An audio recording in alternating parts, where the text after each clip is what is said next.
Alrighty, here we go. We are off to interview a founder. We are going to be on site today, and I'm going to take you with me to know what is involved in pulling these founder stories together.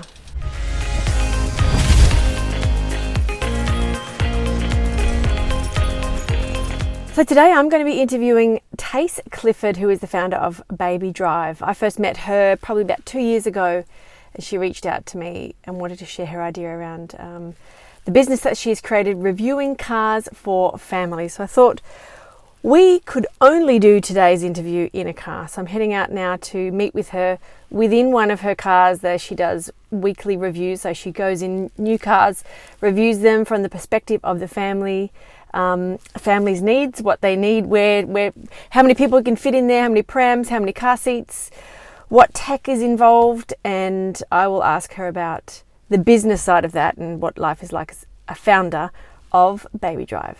What I love most about ideas like BabyDrive is it comes from a personal need, like an actual real need that when you are facing bringing a new baby home from the hospital, or when you are having a second child and you realise that your tiny hatchback doesn't fit in 2 car seats in the back, or you all of a sudden have kids who are watching screens or iPads and you can't reach back to feed them the snacks or pass a water bottle or turn the screen on or adjust their temperature.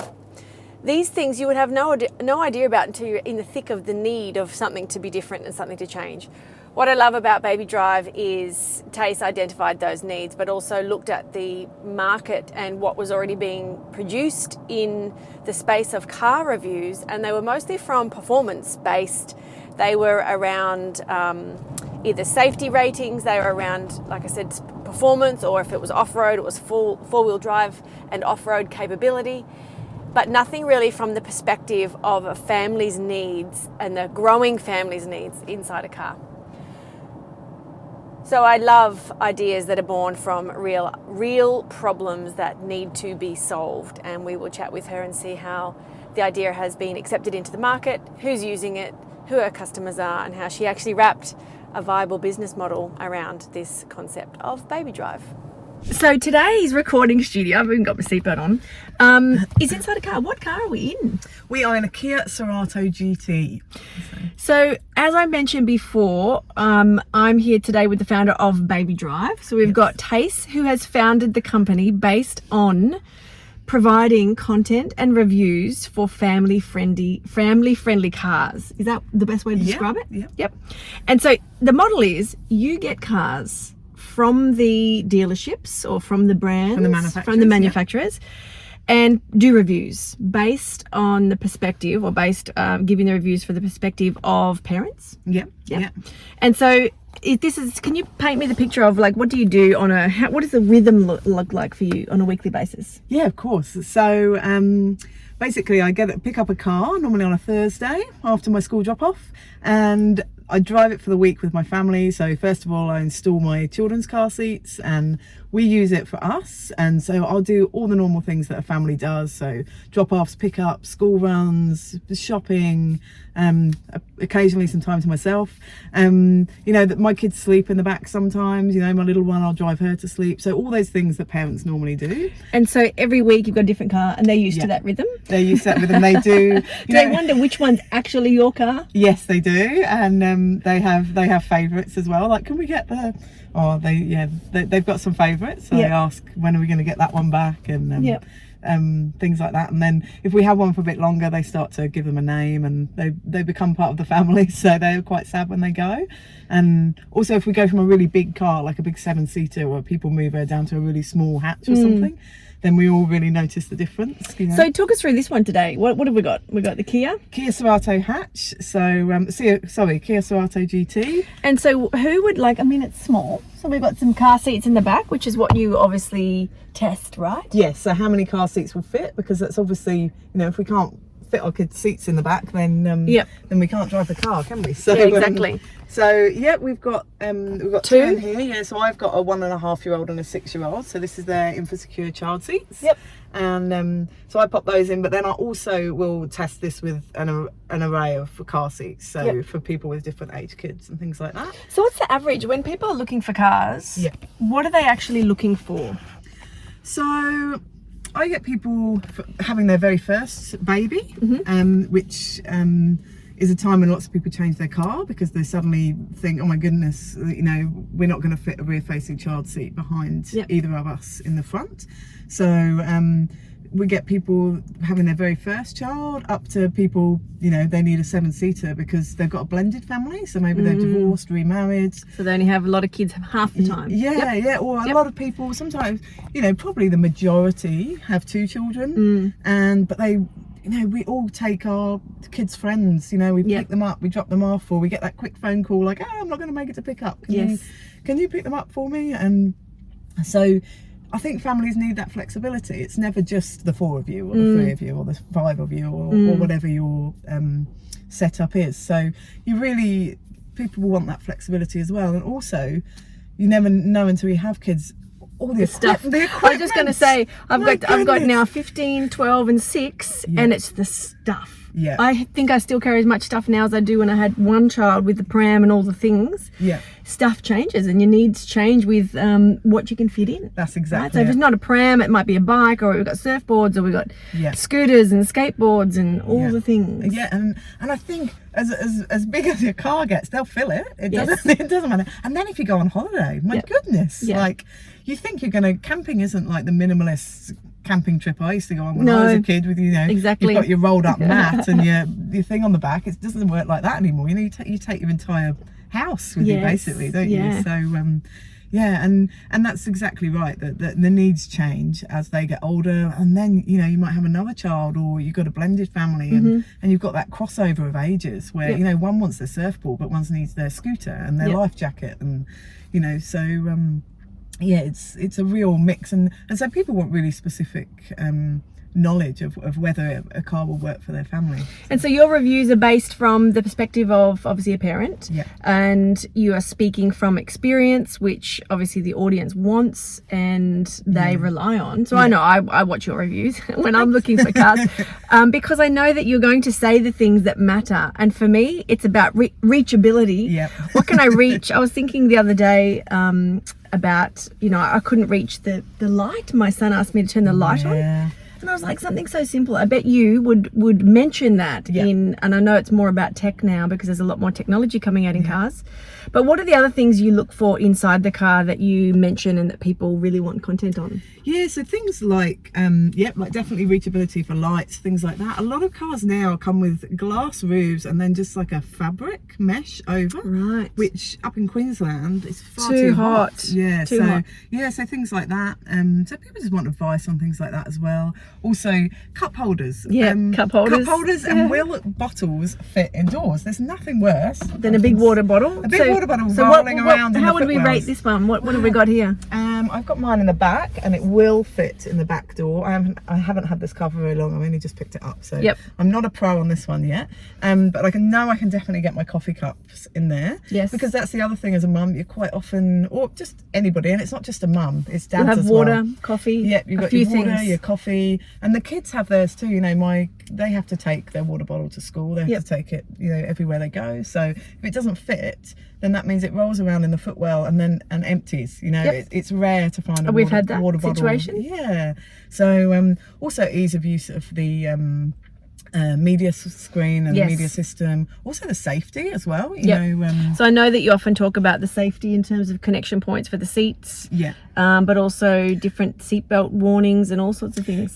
So also warnings. I've pulled up at traffic lights and then just seen kind of a kid climbing around out of their seat, and mum doesn't, or dad didn't know anything about it, because they were just in the front having their own conversation, and I had to kind of wind my window down and say, excuse me, you know, your kid's climbing about in the back, they've got out of their seat, and they do it, you know. That's not bad parent, or no, it just happens. Yeah, it's not a one-off. Like, I know my kids do it, and I have to yell, pull over, and sort them out. It's part of life. So I've seen some reviews where you've talked about there is cameras on the passengers. Yeah, that's one.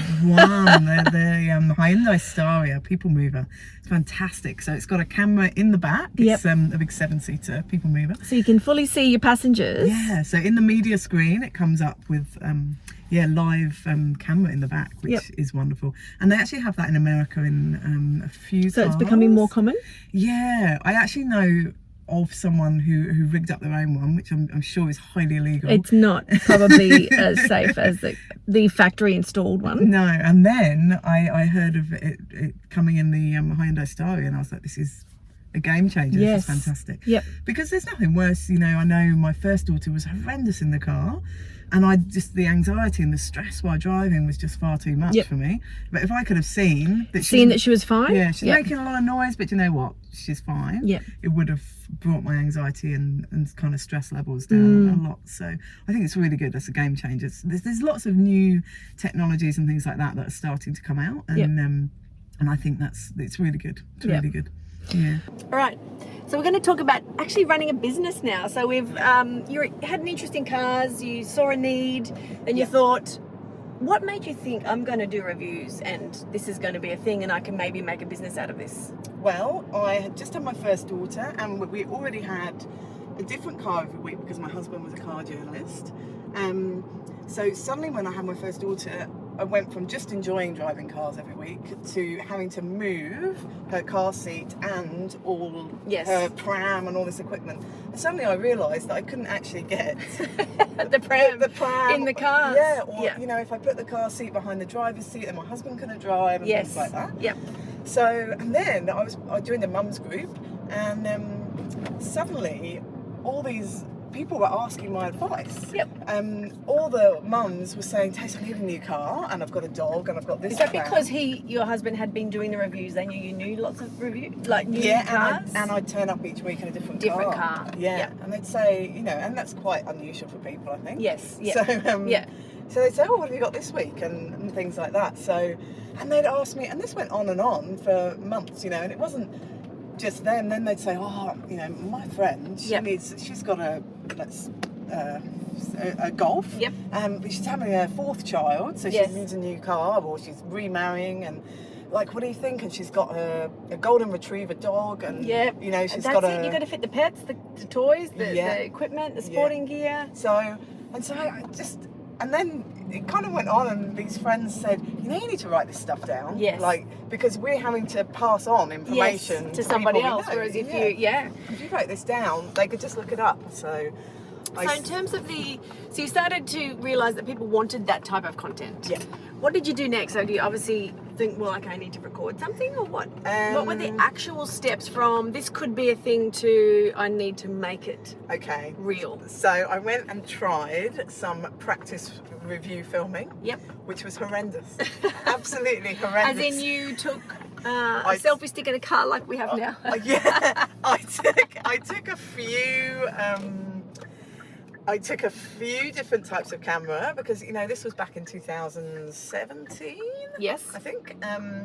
So I took a few different cameras to find out which one was going to work for me, and different stands and things. And I wasn't very tech savvy either, so that didn't help. And I took all the different equipment that I had for my daughter, and the car seat and things. Yep. And I'd just go, drive, find a patch of land, and you know, just kind of mess about for half a day and see how it worked, or not half a day, a few hours, and then go back and try and edit it. And then I also started doing a lot of research as well. Yes. So I started going to parenting events and asking and with questionnaires, basically. So asking parents what they needed. Yeah. Yep. So, which is what we in business world call validation, so customer validation, right? Understanding what they actually want and then working out how you can best deliver that information that they need. Yes. Basically. So instead of, I was thinking, how can I gather all this? So I'd go to all the expos and all these things just to and quite cheekily, walk around. But it was fantastic, you've got your So you target did a audience sample all in one place. review, it wasn't great. Then, obviously there needs to be a business model attached to this in terms of how do you actually make money out of doing car reviews, and how did you work that part out? Because had you been in business before? No, I had been a clothing designer before. So you went from fashion? Yes. From fashion to cars. Yeah. And the interesting thing is I was a lot better dressed before kids. So I always used to see... Is there any similarities in the car world to fashion? Do you know, when I drive a car, I think the person that would drive this car would shop in this shop. They'd wear these clothes. Their kids would be dressed like this.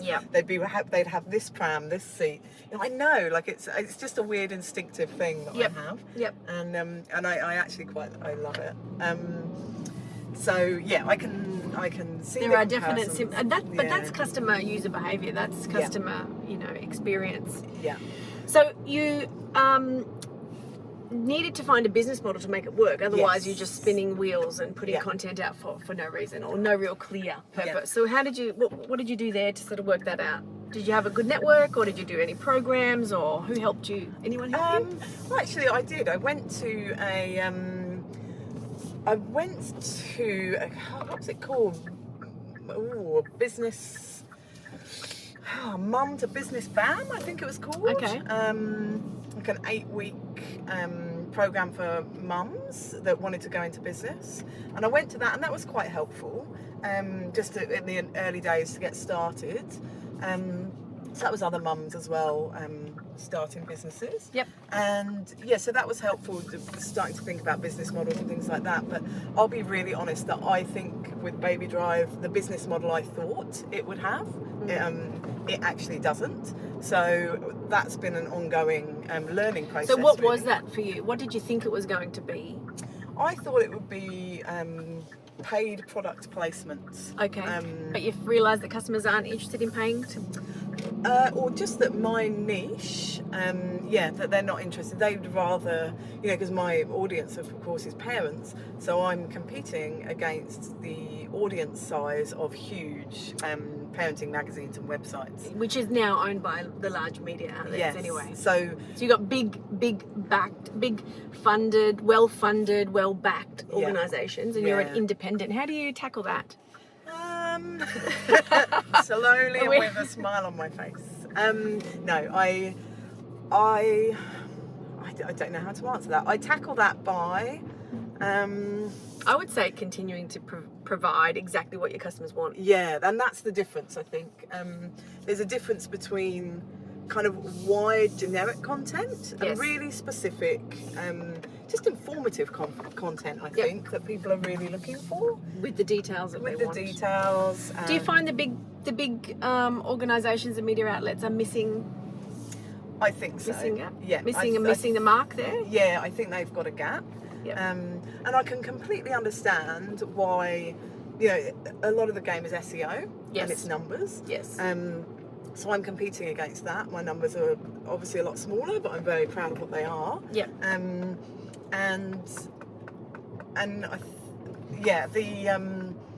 I do think they're missing a gap. I think they provide really good, some of them, very broad content on the parenting and car, family cars, best family car. But they haven't tested that with anything other than engine size and exactly. So I did mention this in the intro that most reviews are on performance. The features within a car, but not really the usability for their customers. No. So it's a different format. So talk us through you've driven a lot of cars. What are some of your favourites and why? Some of my favourites for larger families, but even for small ones, are Kia Carnival and Volkswagen Multivan. because I do love the molten Volkswagen Marvel. love it. I was hoping we could. I was like, oh, I hope it's a V-Dub, but then I saw you already just did one. Yeah, I did. Oh, the caddy is fantastic. I don't like the look of that, but I do like the van. Yeah. So I think it's the size of those. So with kids comes all their equipment, as we were talking about. It goes from a pram to a surfboard before you know it, or you need both. Yes. So just to be able to put anything and absolutely everything and anything into the car is just a game changer. I could get my 2 kids, their friend, the paddle boards, the pram, everything into the van. Yeah, into the multi-van or into the Carnival, and I don't need to worry about it. And then when we go on holiday, we can take everything with us as well. So it's fantastic. So what about the small? What about the more, say, smaller, sporty, higher end? Yes. Like, are they suitable for families, or do people just squish themselves in? I always wondered this. Do you know they really are as well? Because that's the thing when I'm asked, like, what car would I buy? And I always, I go to like a van or a 4-wheel drive so that we can go over to the islands and drive on the beach and things. But also, I'd also buy a really small car because they can perform. Yeah, they really can. So we had the Subaru BRZ very recently, and do you know what? It was great. Yep. We're quite a minimal family. Yes. So if you can be minimal like that, I mean, I'd probably want... As in minimal with stuff, are you saying? Yeah, minimal with stuff. Okay. And also because we change cars every week, we don't tend to fill them with too many things either. Yes. So the Subaru BRZ, it was really good fun. Really good fun. So, I could get both the kids So is that in the back. off-road as well? No, this is a tiny little sports car. Okay. Yeah. So it's, legroom was a bit tricky with my husband, but, most families have 2 cars, one for mum, one for dad. Yeah. So I would say we'd go a 4-wheel drive for, with the beach and when we're all together as a family. And then I'd love a little car like the BRZ or something zippy for just me when I'm with the kids. Like, it'd be great. So, I think they can really be quite practical, and people really want to know. Like we had the Porsche Taycan recently as well, and the electric Porsche, and someone said, that's not a family car. How did the electric go? How did you go with the electric? Fantastic. I love electric cars. Yeah. But actually, when we went to go and plug that in, there was actually one parked there, and the family got out. They had a lovely chat to me about it. Right. So it is a family car. People's perception of the family car, it doesn't have to be a big 7-seater. Yes. People, not everyone has the budget for that or the need for it at all. So, it's definitely small cars. And talking about the car brands, yes, or what would you call them? The manufacturers. Yeah. What is their interest? What are they wanting from you? What are they wanting from you as part of this offer of having you drive and review cars? Are they wanting customers? Are they wanting promotion? Are they wanting exposure? What is their most beneficial thing that they get to partner with BabyDrive with? Well, mine's a very niche audience, but it's an enormous audience, and there's it's an ongoing audience because everybody's families are growing, and so they're wanting to communicate with their intended audience. They're wanting their new product put in front of that very niche audience. Yep. So it's about kind of presenting the cars in their best light, and they are all different, and yes, some of them will only fit 2 child seats, but that's not a negative. For the people that only need to fit 2 child seats, that's fantastic. Exactly. Yeah. But you only got them for 5, or you're normally there 7 years, or sometimes longer if you keep having kids. Yeah. But it just depends on what your needs are. Yeah, and also I think it's about with BabyDrive in the car, it's about stopping that disappointment. Yes. Because I know that one. You mean when you get a car and then being disappointed or that you can't do what you need to do? Yeah, that it's not going to fit your needs. Because I know of a dealership that posted a picture of a car, I won't say which one, with the with the bow on the front and the pregnant mum standing there about how wonderful the car is going to be for her new baby. And I thought, it's not. It's not. I can see that car, and I know there will be no legroom in that car. And in 9 months' time, she's going to be back having to buy another car because they can't fit her in front of the child seat.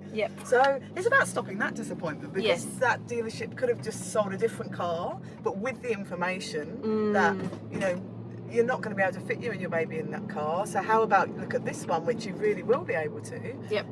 So it's about kind of, that's still selling within the same brand, but because it's been very male dominated, the car industry, and the Yes. reviews and people who review them from that perspective of performance. Yeah. Well, for obvious reasons.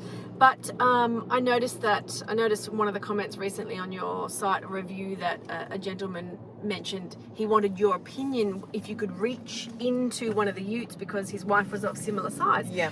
Now that's super important because, well, basically, if we're not driving it full time, we are driving it 50% of the time, Yeah. and those, that perspective is super important. Yeah. But I know you mentioned in the conversation we were having that it was previous to this, that it was only, I think, a couple of years ago that the safety testing had never been done on female bodies. Yeah, no, it was only ever done with male dummies. Male dummies. So, it's so women maybe haven't been taken into account, or women's needs haven't been taken into account when designing cars, I'd suggest. Yeah. And so you would say BabyDrive definitely addresses that because you are the only reviewer. Yeah, Yes. that tests in this way and consistently. I think that's the difference. It's I'm consistently testing against the same parameters every week. Yep. So yeah, definitely. And it's not just. It sounds like we only have women. Our audience is actually 50% male, 50% female, Right. which is interesting. And so the male audience is still enjoying and appreciating your perspective. Yeah, well, the dads want, they want the same kind of information, because we're not in the 80s anymore where you can Yes. just throw your kids in the back, or we're not, or that the mums do everything with the kids and the dads don't do anything. My husband does 50% of the parent. Yep. We do equal parenting, so he needs to know about all this stuff as much as I do. So. Or it's going to affect him just as much. So yeah, it's interesting. So we've got a business now. Would you say do you run it full time? Yeah, I work 4 days a week, but it's definitely full time in my brain. Yes. So how do you manage your life with 2 kids, husband, Yeah. this business, and there's a lot of driving. Like a lot, you have to obviously go and do the review. So paint me the weekly rhythm. You come and get the car, you go and do the filming. Yep. So I pick the car up on a Thursday, and I film on the following Wednesday. So these routines and structures you've had to come up with and implement and be disciplined to stick to them to Yes. operate this well. Yep, and they've changed over the years, and become really refined. Yep. And so yeah, I have my car seats lined up, and I test exactly We the can have same that. ones. Yep. Okay. If I can find my way out. So yeah, I've come up with them. The kids know how to work around them. So one's at school, one's Yep. at daycare. So I work on the daycare days, Mm-hmm. and evenings and things, weekends if need be. But there's a lot of things that change and affect it. Sick kids, Yes. bad weather, things like that. They really affect. Do you still play review around with it. in bad weather? I do. I have to. Yes. I have to find a way. Yeah. Yeah. I mean, we've had a lot of flooding up here recently, so that really did affect things. I Yes. couldn't even get down to Brisbane to pick Yes. up cars because Yes. the highway was shut off and things like that. So yeah, there's often things to juggle, and like I said, and everyone would know, sick kids and Yep. COVID, and it affects Life everything. gets, so yeah, life gets in the way. So But you manage that. So how do you how do you personally deal with the frustration of things having to change and adapt? Obviously, you've had to become yeah. adaptable Yeah. and flexible. Yeah, I have definitely had to become adaptable and flexible. But I quite enjoy that, and it's going to sound corny, but actually just surrendering to it. Yes. I find I'll be initially very stressed the Yes. first day, Yep. trying to work it out, and then by the second day I'm like, do you know what? This is what's happened. Like, I've just had 3 weeks Yes. of sick kids, daycares closed Yep. because of COVID, things like that. Yep.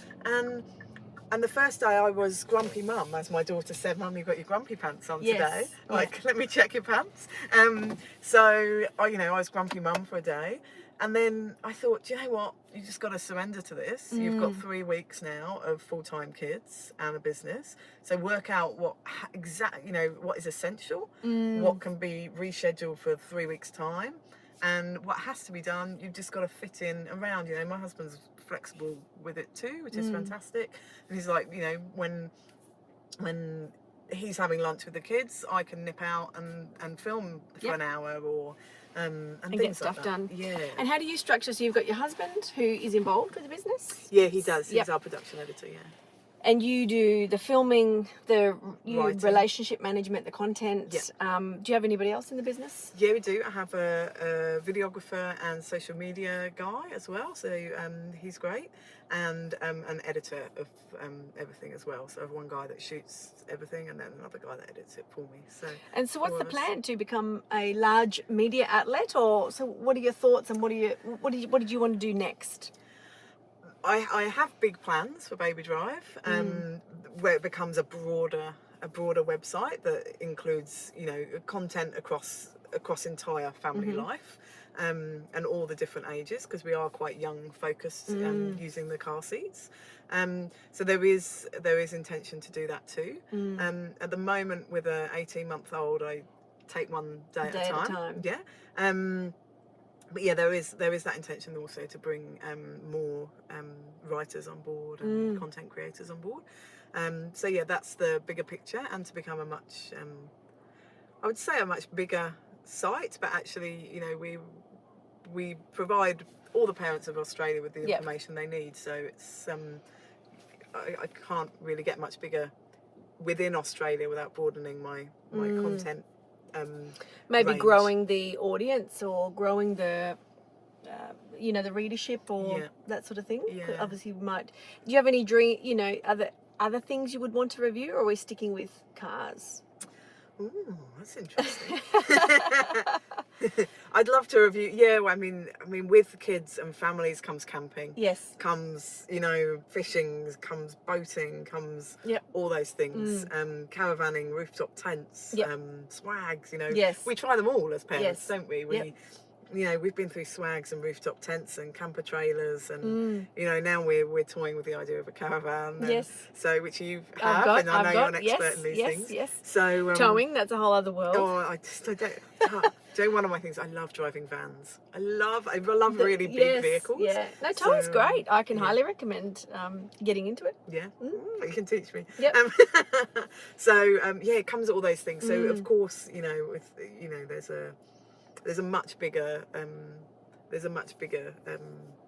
information base that we could provide. So it's just getting to that point. You know, it's just ensuring that what I have now is established enough, and then moving into those areas. And so, starting out from scratch. So, what's something that you wish you had have learnt earlier? Or could somebody have told you something that might have made the journey a little bit easier, or taken less time to learn? Yeah, definitely. I'd say one of the biggest ones for us is media marketing.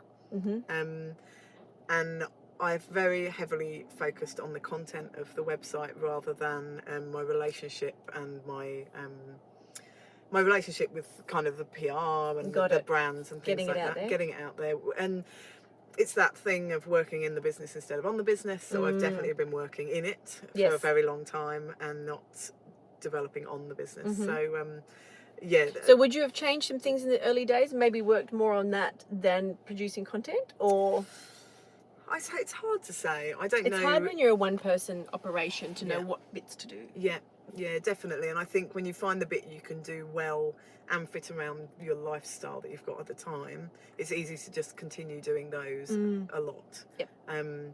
Because they're easier. Yes. So it's now about the things that are more difficult, working on those, and just forcing myself to spend the time on them. So so that's that's you get to a certain stage and then you realise you've got to move on to the next one. So I think it's fine. It's easy to criticise yourself when you start a business and say, I should have done that, or I should have done that. But actually, you work out when to do it at the right time, I think, so when the time's right, you'll do it, and anything before that would have been too forced, maybe. And so I think, you went from fashion design to now Yes. running a media company. Yes. I've had a really interesting life. I Would love you it. call yourself an entrepreneur? Definitely, Yes. definitely, yeah. So what are the key qualities that make you think, yes, I am definitely entrepreneurial? I come up with ideas all the time, and me and my husband, we both do it. We've done it our entire life. It's one of the things we loved. I imagine imagine when we met was we both were full of ideas and wonders of what we would do, and now we tell each other to stop. Yeah. You know? Like, and focus. Hang on, let's just focus. run the business we actually have. Yeah. It's like, oh my goodness, I can't believe this doesn't exist, or what a gap there, you know. And we just look at each other and go, no. We're trying to run the one we've already got and grow and maintain. Yeah. Yes. No more businesses. That's what we say. No more businesses. I agree. I think that's one of the things you learn about people that you think are an overnight success. You know, people that have really made they it. never are. No, and they've often had like so many businesses. You know, we've had so many. You know, I think it's a part of your brain that you'd never really. It doesn't turn off. The ability to keep coming up with solutions for things, or what you think would be a great solution for a problem, or identify the gaps and opportunities. Yeah. But mind you, it can be a blessing and a curse. But for you, in this instance, it's been a blessing. Yeah, I'd say this is a blessing. Yeah, it's fantastic. I mean, who wouldn't want to drive a new car every week? And yeah. I love cars. So exactly. I love cars. Yeah, absolutely. I'm with you on that one. I think it's fantastic. I think one of the things I've learned, someone said to me recently, just been really good for mental focus for me, is with running a business. So I've been doing this it's about 5 years now, and you go through stages where you're so focused and so positive, and you know, smashing goals, and it feels great, and then you go through times where you're like, yes, why am I doing this? Like, I probably shouldn't have started this, or you know, it doesn't feel great, or and that is what I call the seasons. So we have seasons. So there are seasons and phases. It's just like anything, the moon goes through phases, and if that can be as strong as it is, and affecting you know, tides, and having that much pull and push on us and our energy, we can't not be affected by things like that. And business is exactly the same. You can't be the bright shining light all the time without needing to retract and regather and rebuild and regenerate your energy. Yeah, exactly. You have to learn to go with it. Yeah, and also that's exactly right. And also, being a parent, you have those times that you can't be fully all the things at once. Yeah, you've got that huge drain that I know before kids, you know, you don't have the same kind of pull of your energy as well. But I think one of the things a friend said to me is, look at how far you've come, not at how far you still got to go. Yes. And when you do that, and you're like, oh my God, like, look how far you've come. Well, even in the time that I've known you, when you were doing reviews back then, so that's 2 years. I think it was pre-pandemic. Yeah. How old's your She's youngest? Nearly 2. Yeah. So there you go. Months, You met when you were pregnant. Yeah. Even in that time, I've noticed the quality and the amount of content and the way you review. Oh, really? Yes. Oh, there you that's go. good to know. Thank you.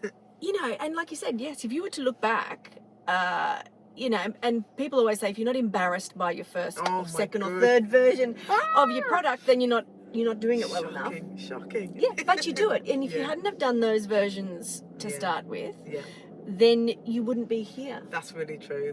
And I'll look back on what I do now, you know, going, you know, so yeah. One day when you have a whole crew and who does everything for you, and wouldn't that be nice? And you can just focus on the core content or building the business, which will be different. Which will be really different, So things have come a long way. And also the big picture that I had painted right at the beginning when I started this, I realised, you know, I think sometimes criticise myself because I haven't reached that yet. But also that bigger picture has now changed. Yep. You know, that's the other thing, to not beat yourself up about that, because now at this stage, 5 years in, I think, actually I wouldn't want that picture. The picture would look quite different now. So, you know, you learn a lot as you go along. And so what cars haven't you reviewed yet that you would like to? Is there anyone we can do a shout out to and put a call out to the universe that you wanted to? Oh, well, Bentley have got a very nice SUV. Bentley, is anyone from Bentley watching? And I was driving alongside. I don't know if Bentley positions themselves as a family vehicle. They've got an SUV. Oh, do they? Yeah. Okay. And Rolls-Royce, they've got a lovely SUV. I was driving alongside a lady who was test driving a Rolls-Royce the other day. I just thought, that's beautiful. Yes, they are beautiful. Yes. Do you need any guest reviewers for the Bentley? Yeah. Towing? I can tow. You can tow. Let's get a caravan on the back there. I don't know if my caravan, it's absolutely not Bentley worthy. I think they're the only ones. It's vintage. Oh, Mercedes, I don't do too many of theirs, but hopefully we will soon. We've got Jeeps coming up, so we've waited 5 years. So you haven't done Jeep yet? One in my very first year. and then I haven't had any Jeeps Okay, for well, all that's this time. interesting. But I have got the new Jeep coming up, so that's really good in a few weeks' time. So I'm excited for that. So that's about it, really. I think I review covered them everything all? else. Yep. Yeah, which is great. I love. But they're all absolutely love new it. cars? Yeah, they're all new cars. Yeah. So, and the idea is, I mean, and it's already in place now, is because we've been going for 5 years. People that are buying second-hand cars now, the cars are reviewed on the site already because we've got 5 years worth of content. So. And are you seeing a lot more electric? Yeah, Yep. so I'd say 80% of the cars I review now are all electric. So That's yeah, amazing, or hybrids, isn't it? or plug-in. Yeah, and they're so nice to drive. Have you driven them? No, I have not. It's I a have different not. world. It's Is a different it? world. Yeah, you just put your foot down, and there's just this beautiful. They're just so beautiful to drive. Yeah, I love them. I love them. And even in the time that you've been reviewing, you would have seen more opportunities more charging stations. No, No. this is the problem. Oh, we Yeah. don't. We have a problem. So my route to Brisbane to pick up and drop off cars is about an hour and a half each way, and there's only one fast charger between. So in that hour and a half, there's only one fast charger for me, and From Brisbane to the Sunshine Coast? Yeah, and well, you know, there's a few, but they're all in the same spot.